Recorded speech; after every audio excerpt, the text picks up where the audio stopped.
секој си ја знаеше својата работа како да сме едно буквално.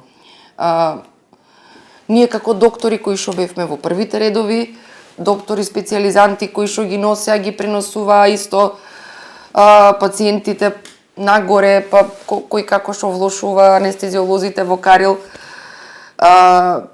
Сестрите, значи, безпрекорно си ја вршеа исто работата, си ја знаеа нивната, како да сме вежбали. Како некој пат имало некоја вежби, како секој да си ја знаеше својата улога тој ден, како и треба да направи.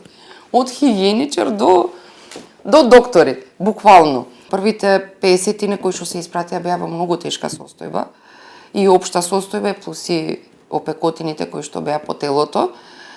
И мислам дека беше направена најдобрата одлука во многу кратко време и благодарна сум на тоа што никој немаше его, него баш буквално сите работевме тимски, за да може тоа да успее и да може да ги спасиме сите животи. Колку од тие деца сега се лекуваат? Тие беа во странство, се вратија. Колку ќе трае нивниот процес на оправување од лузните и изгорениците? Тоа секако не може да се заврши преку ноќ, ниту пак се денови во прашање, туку претпоставувам години.